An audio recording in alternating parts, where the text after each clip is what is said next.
नमस्कार दोस्तों। आज हम बात करेंगे बुध ग्रह की।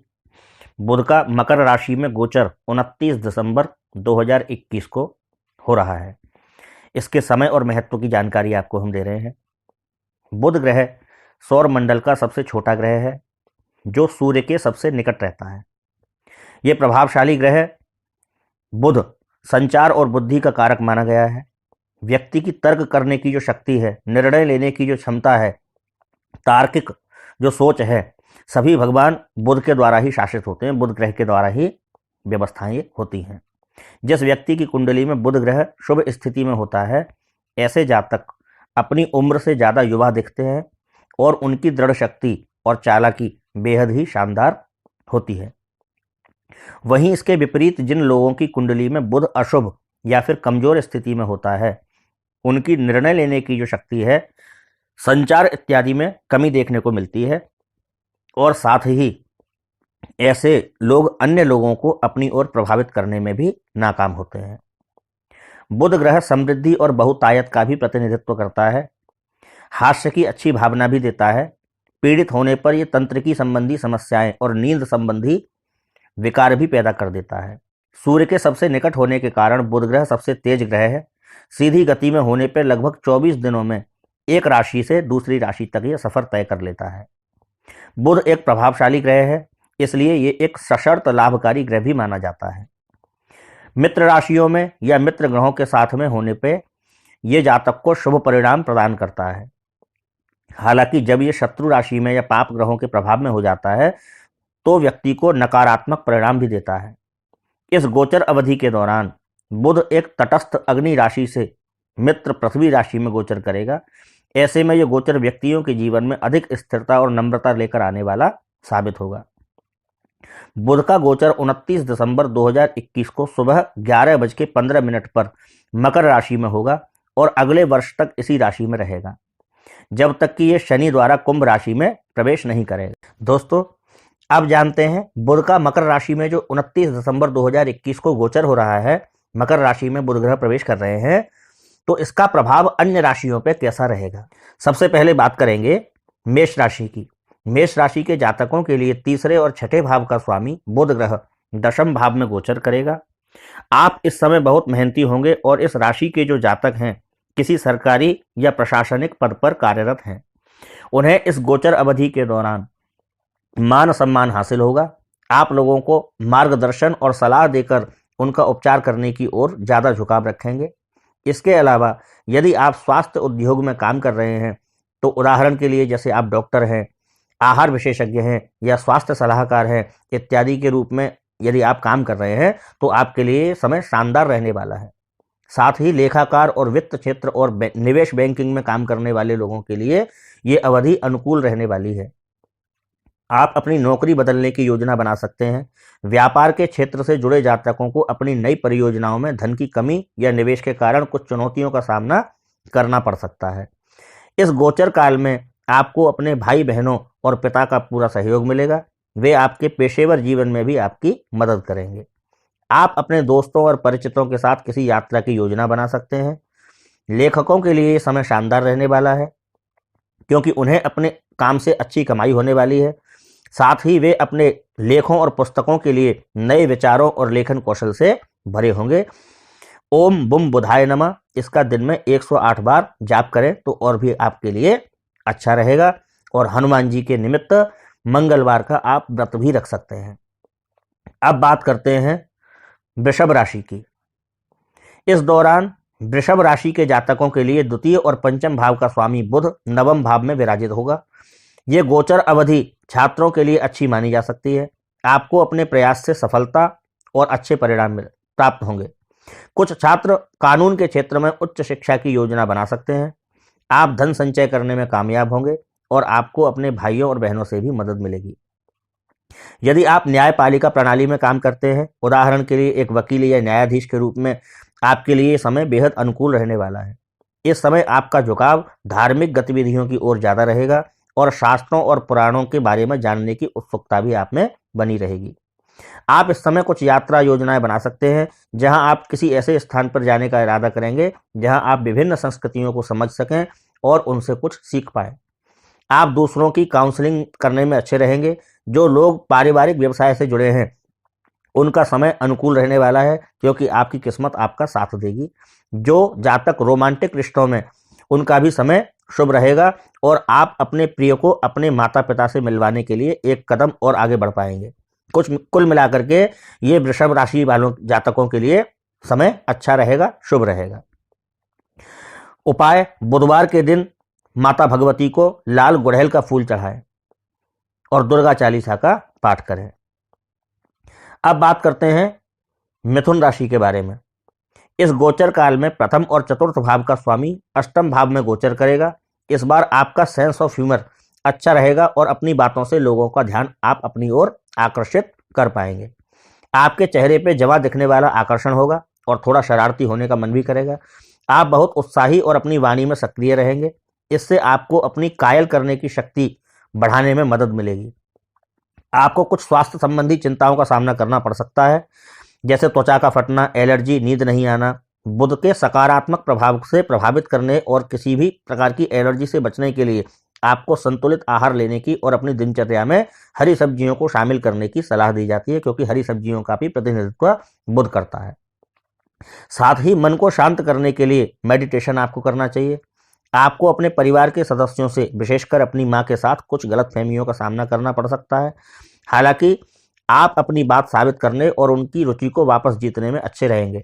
आपको अपने प्रियजनों द्वारा गलत समझे जाने या अच्छी तरह से न समझे जाने संबंधित मुद्दों का आपको सामना करना पड़ सकता है और इससे आपकी भावनाओं को ठेस पहुंचेगी। गूढ़ विषयों को सीखने में आपका झुकाव होगा और गहराई जानने की कोशिश करेंगे। दोस्तों, अब बात करते हैं कर्क राशि के बारे में। इस गोचर के दौरान तीसरे और 12वें भाव का स्वामी बुध आपके सप्तम भाव में गोचर करेगा। विवाहित जातक अपने जीवन साथी से कुछ दूरी महसूस कर सकते हैं। ये आपके साथी की यात्रा की योजना के कारण हो सकता है। इस दौरान पार्टनर के बीच कुछ गलतफहमी होने की भी संभावना है। इस राशि के जो सिंगल जातक शादी करने की योजना बना रहे हैं, उनके लिए समय अनुकूल रहेगा। आपको अपने दोस्त में या किसी दोस्त के दोस्तों में माध्यम से अपना आइडियल पार्टनर मिल सकता है। जिन लोगों को क्रश है, उन्हें अपने सपनों के व्यक्ति को प्रपोज कर देने की सलाह दी जाती है, क्योंकि प्रबल संभावनाएं हैं कि सामने वाला व्यक्ति आपकी बात और प्रस्ताव को स्वीकार कर लेगा। आप इस अवधि के दौरान अपने दोस्तों या अपने जीवन साथी के साथ छोटी यात्रा पर जाने की योजना बना सकते हैं।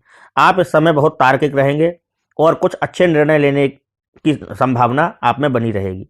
कोई भी अल्पकालिक निवेश करने के लिए भी समय अच्छा है, प्रबल है, क्योंकि वे अंततः शानदार लाभ आपको दे जाएंगे, लाभ होगा आपको। जो लोग संयुक्त उद्यम या पार्टनरशिप में हैं, उन्हें आपके अधीनस्थ के साथ कुछ दिक्कत परेशानियों का सामना करना पड़ सकता है, जिसका प्रभाव आपके व्यवसाय पर पड़ेगा। हालांकि यदि आपका काम विदेशी बाजारों से जुड़ा हुआ है तो इस दौरान आपको अच्छा लाभ मिल सकता है। अब जानते हैं उपाय। बुधवार के दिन गणेश जी को दूर्वा अर्पण करें और गणेश जी को मोदक का भोग लगाएं। अब बात करते हैं सिंह राशि के विषय में। वर्तमान समय में दूसरे और एकादश भाव का स्वामी बुध छठे भाव से गोचर करेगा। इस अवधि के दौरान आपको अपने परिवार के सदस्यों, विशेषकर अपनी मां के साथ में कुछ टकराव का सामना आपको करना पड़ सकता है। प्रॉपर्टी खरीदने में बड़ा निवेश करने की प्रबल संभावना है। आपका खर्च अधिक होगा और आपको अपने बड़े खर्च को पूरा करना मुश्किल हो सकता है। यदि आप किसी बैंक से ऋण के लिए आवेदन करने की योजना बना रहे हैं तो समय अनुकूल है, क्योंकि आपका ऋण स्वीकृत हो सकता है। जो लोग बैंकिंग क्षेत्र में, उनके लिए अनुकूल अवधि होगी, क्योंकि आप अपने वाक्पटु भाषण और दृढ़ शक्ति के साथ नए ग्राहक बनाने में कामयाब होंगे। साथ ही जो लोग सेल्स और मार्केटिंग सेक्टर से जुड़े हुए हैं, उनके लिए भी समय शुभ साबित होगा। जो लोग नौकरी में परिवर्तन या स्थान परिवर्तन की तलाश कर रहे हैं, उनके लिए भी अनुकूल अवधि होगी, क्योंकि उनको अपने कंफर्ट क्षेत्र से बाहर निकलने के अच्छे अवसर मिलेंगे। इस अवधि के दौरान आपके अपने दोस्तों के साथ कुछ विवाद हो सकते हैं। हालांकि आपको सलाह दी जाती है कि आप उनसे बातचीत करके अपने मतभेदों को दूर करें। अब बात करते हैं उपाय की। तुलसी का पेड़ लगाएं, उसकी नियमित देखभाल करें और शाम के समय तुलसी के वृक्ष में एक घी का दीपक जलाएं। आइए दोस्तों, अब बात करते हैं कन्या राशि की। इस समय कन्या राशि के जातकों के लिए बुध जो ग्रह है, जो लग्न और दशम भाव का स्वामी है, पंचम भाव में गोचर करेगा। इस अवधि के दौरान आप अपने करियर में सफल होने के लिए अपनी बुद्धि और कौशल का उपयोग करेंगे और आप अपनी भूमिकाओं और जिम्मेदारियों को पूरी लगन के साथ में निभाएंगे। यदि आप सरकार के साथ काम कर रहे हैं या कानून और व्यवस्थाओं से संबंधित नौकरी, वकील या एक न्यायाधीश हैं, तो आप सफल होंगे। आप अपने कार्यस्थल और घर सहित व्यवस्थित सब कुछ पसंद करेंगे। आप अपने कार्यों के प्रति सचेत हो जाइए, कोई कानून नहीं तोड़ेंगे और कानून के अनुसार ही चलेंगे। इस समय आपको संतान से सुख की प्राप्ति भी हो सकती है। आपका झुकाव दर्शन और धर्म के विषयों की ओर होगा। आप इस दौरान दूसरों को भी दर्शन शास्त्र का उपदेश करेंगे। छात्रों के लिए समय अनुकूल रहेगा। आपकी एकाग्रता में सुधार होगा और आप अपने विषयों को जल्दी सीखने में सक्षम होंगे। साथ ही आपके लेखन और बोलने के कौशल में सुधार होगा, जिससे आपको अपनी परीक्षा को बेहतर ढंग से लिखने में मदद मिलेगी। जो लोग अपने शौक और कौशल को पेशे में बदलने की उम्मीद कर रहे हैं, उन्हें इस अवधि के दौरान प्रयास करना चाहिए, क्योंकि आपको उत्साहजनक परिणाम मिलेंगे। संतान या गर्भाधान से संबंधित शुभ समाचार आपको मिल सकता है। अब बात करते हैं उपाय की। सर्वोत्तम परिणामों के लिए अपने कार्यस्थल या स्टडी टेबल पे हरे रंग का एक छोटा सा बैम्बो प्लांट लगा सकते हैं आप। अब बात करते हैं तुला राशि के बारे में। इस दौरान तुला राशि के जातकों के लिए नवम और 12वें भाव का स्वामी बुध चतुर्थ भाव में विराजित रहेगा, चौथे घर में रहेगा। इस गोचर काल में आप जीवन की मनोकामनाओं की पूर्ति के लिए भौतिक चीजों को जम करके खर्चा करेंगे। इससे आपका खर्चा आपकी आमदनी से कहीं ज्यादा बढ़ जाएगा। आपको अपनी माँ का सहयोग मिलेगा, लेकिन आपको उनके स्वास्थ्य का ध्यान रखने की भी जरूरत है, क्योंकि वह इस समय बीमार पड़ सकती हैं। आप संपत्ति में निवेश करना चाह सकते हैं या आपको पैतृक संपत्ति से लाभ भी मिल सकता है। आप सफल होंगे यदि आप कानून विभाग में काम कर रहे हैं, जहां आपको लोगों की सलाह लेने का भी झुकाव मिल सकता है। जो लोग विदेश में पढ़ाई या लक्ष्य बना रहे हैं, वे इस अवधि के दौरान अपना आवेदन दाखिल कर सकते हैं, क्योंकि आपको अच्छे परिणाम मिलेंगे। जो लोग पारिवारिक व्यवसाय में हैं, उनका समय शुभ रहेगा, क्योंकि सभी सदस्यों का संयुक्त भाग्य उत्पादक परिणाम और लाभ लाएगा। साथ ही जो लोग घर से काम कर रहे हैं, उन्हें वेतन वृद्धि मिल सकती है, क्योंकि आपके द्वारा की गई मेहनत आपका रंग दिखाएगी और कार्य क्षेत्र पर अधिकारी उसकी प्रशंसा भी करेंगे। आप अपने परिवार के साथ किसी दूर देश की यात्रा करने की योजना बना सकते हैं और साथ में कुछ खुशनुमा समय बिता सकते हैं। आपका सेंस ऑफ ह्यूमर अच्छा रहेगा, जो आपके परिवार और रिश्तेदारों को पसंद भी आएगा। अब बात करते हैं दोस्तों उपाय की। प्रतिदिन दुर्गा चालीसा का पाठ करें। अब बात करेंगे वृश्चिक राशि के बारे में। वर्तमान में वृश्चिक राशि के अष्टम और एकादश भाव का स्वामी बुध तीसरे भाव में स्थित रहेगा। जो लोग नौकरी बदलना चाह रहे हैं, उनके लिए यह समय अनुकूल है। आपको अच्छे अवसर प्राप्त हो सकते हैं। आपके दोस्तों के साथ आपके संबंध अच्छे रहेंगे, चाहे वह पेशेवर हों और आपके दोस्तों के साथ आपके संबंध अच्छे रहेंगे, वह पेशेवर हो या व्यक्तिगत, और वो पेशेवर मोर्चे पे आपकी मदद भी करेंगे। ऑफिस की राजनीति के कारण आपको कुछ परेशानियों का सामना करना पड़ सकता है और लोग आपको नीचा दिखाने की कोशिश भी कर सकते हैं। आपको सलाह दी जाती है कि नकारात्मक टिप्पणियों को अनदेखा करें और अपने काम पर ध्यान केंद्रित करें, क्योंकि अंततः आपको अच्छे काम के कारण आपकी वेतन वृद्धि अवश्य होगी। जो सरकारी कर्मचारी तबादला करना चाह रहे हैं, उन्हें इस दौरान कोई अच्छी खबर मिल सकती है। साथ ही जो लोग एक स्थान से दूसरे स्थान पर जाने की योजना बना रहे हैं, वे अपने प्रवास की योजना बना सकते हैं, क्योंकि समय आपके लिए काफी अनुकूल रहने वाला है। आपको अवैध स्रोतों से कमाई के अवसर भी प्राप्त हो सकते हैं। छिपी हुई आय भी आपको प्राप्त हो सकती है। हालांकि हम आपको ऐसा करने की सलाह नहीं देंगे, क्योंकि लंबे समय में आपको नुकसान उठाना पड़ सकता है। भाई बहनों के साथ आपकी अनबन हो सकती है। साथ ही आपको उनके स्वास्थ्य का ध्यान रखने की सलाह भी दी जाती है, क्योंकि वे कुछ मौसमी समस्याओं से पीड़ित हो सकते हैं। अब बात करते हैं दोस्तों उपाय की। ओम गंग गणपतये नमः, इसका प्रतिदिन 108 बार आपको जाप अवश्य करना है। अब बात करेंगे धनु राशि के बारे में। वर्तमान में सप्तम और दशम भाव का स्वामी बुध धन और संचित धन के दूसरे भाव में गोचर करेगा। लोगों को अपना मुरीद बनाने की आपकी जो शक्ति है वो शानदार रहने वाली है, और आप अपने संचार कौशल से लोगों को आकर्षित करने में भी कामयाब रहेंगे। आपका स्वभाव हंसमुख रहेगा और अपने मिमिक्री और अच्छे सेंस ऑफ ह्यूमर से आप परिवार के सदस्यों को खुश रखने में भी काफी हद तक सफल भी रहेंगे। घर के सदस्यों के साथ, विशेष रूप से आपकी मां के साथ आपको संबंध अच्छे करने होंगे। जो लोग शादीशुदा हैं, वे अपने साथी के साथ एक स्वस्थ और खुशनुमा रिश्तों का अनुभव करेंगे। आपका जीवन साथी आपके परिवार और उनकी सद्भावना के प्रति उनके अतिरिक्त प्रयासों से आपको प्रसन्न रखेगा। इस राशि के सिंगल जातक जो एक साथी की तलाश कर रहे हैं, उनके परिवार या करीबी दोस्तों के प्रयासों से उनके जीवन साथी को मिलने में प्रबल संभावना है। व्यवसाय से जुड़े जातकों के लिए समय शानदार रहने वाला है, क्योंकि आप अपने पिछले प्रयासों से अच्छा मुनाफा कमाने में कामयाब रहेंगे। इस राशि के नौकरी पेशा जातक, विशेष रूप से जो अकाउंटेंसी में है, निवेश बैंकिंग या वित्त में है, इस अवधि के दौरान अच्छा प्रदर्शन करेंगे। आप अच्छे ग्राहक बनाने में सफल रहेंगे और अच्छे सौदे करने में कामयाब होंगे। इससे आपकी प्रोफाइल में सुधार होगा और आपको एक अच्छा बोनस भी मिलने की प्रबल संभावना है। यदि आप निवेश की योजना बना रहे हैं तो लंबी अवधि की योजनाओं में निवेश करने के आपके लिए फायदेमंद ये अवसर साबित होंगे, क्योंकि इसे भविष्य में आपको विशेष लाभ होगा। उपाय: विशेष रूप से तुलसी के पेड़ लगाएं और उनका अच्छे से पालन पोषण करें, और सायंकाल के समय एक घी का दीपक भी तुलसी जी की जड़ में अवश्य जलाएं। अब बात करते हैं दोस्तों मकर राशि के बारे में। मकर राशि के जातकों के लिए इस समय छठे और नवम भाव का स्वामी उदय राशि में रहेगा। आप इस दौरान ऊर्जावान, अपनी अभिव्यक्ति में अत्यधिक प्रभावशाली और अपने सामाजिक दायरे में काफी चर्चित रहेंगे। आपकी लोगों को कायल करने की जो शक्ति है वो उत्कृष्ट होगी और उसी के कारण आप अपने काम में निखर पाएंगे। जो लोग लॉ, चार्टर्ड अकाउंटेंसी और मार्केटिंग से जुड़े हैं, उनके लिए समय शुभ रहेगा। आपके पास अच्छे ग्राहक बनाने और बेहतर सुविधाएं अर्जित करने के लिए ढेरों अवसर होंगे। इस अवधि में आपको आपके माता पिता हैं, विशेष करके आपके पिता के साथ संबंध अच्छे रहेंगे। आपको अपने पेशेवर जीवन में उनका आशीर्वाद और भरपूर समर्थन प्राप्त होगा। आप इस दौरान अपने रिश्तों को लेकर बहुत आलोचनात्मक और विश्लेषणात्मक हो सकते हैं। धार्मिक ग्रंथों को पढ़ने और पौराणिक तथ्यों के बारे में ज्ञान प्राप्त करने की ओर आपका झुकाव अधिक रहेगा। आपको नींद या तंत्रिका तंत्र से संबंधित कुछ परेशानियों का सामना करना पड़ सकता है, इसलिए आपको सलाह दी जाती है कि आप अपना ख्याल अच्छे से रखें। खुद को शांत रखने के लिए कुछ आराम देने वाली तकनीकों का अभ्यास भी आप कर सकते हैं। शादीशुदा जातक अपने जीवन साथी के साथ अच्छी समझ साझा करेंगे, साथ ही उसको पेशेवर मोर्चे पे अपने साथी की मदद भी प्राप्त होगी। पुश्तैनी संपत्ति से नकद और वस्तु के रूप में कुछ लाभ होने की आपको संभावना है। उपाय: प्रतिदिन विष्णु सहस्त्र नाम का पाठ करें और बृहस्पतिवार का आप व्रत भी रख सकते हैं।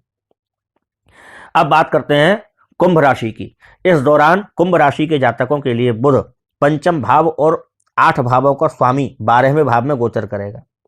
यह गोचर काल आपके लिए ज्यादा अनुकूल नहीं कहा जा सकता है। संतान पक्ष से आपको कष्ट मिल सकता है। इस राशि के छात्र जातकों को कड़ी मेहनत करने की आवश्यकता है, तभी आपको कुछ सफलता प्राप्त हो पाएगी। इस समय आपको स्वस्थ भोजन करना चाहिए, जितने हो सके जंक फूड से आपको बचना चाहिए, अन्यथा आपके स्वास्थ्य पर इसका नकारात्मक प्रभाव पड़ सकता है।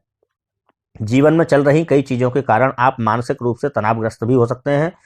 अपने आप को शांत रखने के लिए आपको सलाह दी जाती है कि आप अपनी जीवन शैली में जितना हो सके ध्यान को शामिल करें। यदि आप कानून प्रवर्तन या व्यवस्था के क्षेत्र में काम कर रहे हैं तो इस समय आपको विदेश में बसने का मौका मिल सकता है। हालांकि आपको अपने काम में बेवजह की देरी उठानी पड़ सकती है। जो लोग एमएनसी या किसी ग्लोबल कंपनी में काम कर रहे हैं, उनके लिए समय बेहतर साबित होगा। आप कार्य क्षेत्र में अपनी प्रतिष्ठा बनाने में सफल रहेंगे। काम के सिलसिले में आपको कुछ यात्राएं करनी पड़ सकती हैं, लेकिन ये बहुत अधिक उत्पादक परिणाम नहीं लाएगा। आप अपने अंदर आत्मविश्वास की कमी महसूस कर सकते हैं और अपने भाई बहनों और दोस्तों के साथ गलतफहमी का सामना भी करना पड़ सकता है। आपका खर्च बहुत अधिक होगा और आपको कुछ अचानक या अप्रत्याशित खर्चों का भी सामना करना पड़ सकता है। अब बात करते हैं उपाय की। बुधवार के दिन मंदिर में हरी पत्तेदार सब्जियों का दान करें और गाय को हरा चारा भी आप खिला सकते हैं। आइए दोस्तों, अब बात करते हैं मीन राशि की। मीन राशि, इस दौरान मीन राशि के जातकों के लिए चतुर्थ और सप्तम भाव का स्वामी बुध एकादश भाव में विराजित होगा। यदि आप कानून प्रवर्तन या सेना में हैं तो आप इस गोचर अवधि के दौरान अपने करियर में मजबूत सफलता प्राप्त करेंगे और अच्छा पैसा कमाएंगे। आपको अपनी नौकरी में प्रमोशन मिल सकता है। आप आय के अतिरिक्त स्रोतों से धन कमाते हैं। किसी संपत्ति से अच्छी कमाई होने की संभावना है और आप निष्पक्ष सौदे करके सब कुछ साबित करेंगे और किसी भी कदाचार या भ्रष्टाचार में शामिल नहीं होंगे। आप इस समय जमीन या संपत्ति में अपने निवेश से भी लाभ प्राप्त कर सकते हैं। आपके दाम्पत्य जीवन में सामंजस्य बना रहेगा और आपको अपने साथी का पूरा सहयोग प्राप्त होगा। आप अपने पारिवारिक जीवन में भी संतुष्टि देखेंगे, जहां आपको अपनी मां और बच्चों से खुशी मिलेगी। बोलते समय आपका लहजा इस समय बहुत नरम रहेगा, जिसे लोग सराहेंगे। छात्रों को उनकी शिक्षा में भी सफलता मिलेगी और आपको अपने प्रयासों के अनुसार परिणाम प्राप्त होंगे। कुल मिलाकर के ये गोचर काल आपके लिए शुभ माना जा सकता है। अब बात करते हैं उपाय की। जरूरतमंद कन्याओं को हरे रंग के वस्त्र आप दान करें। नमस्कार।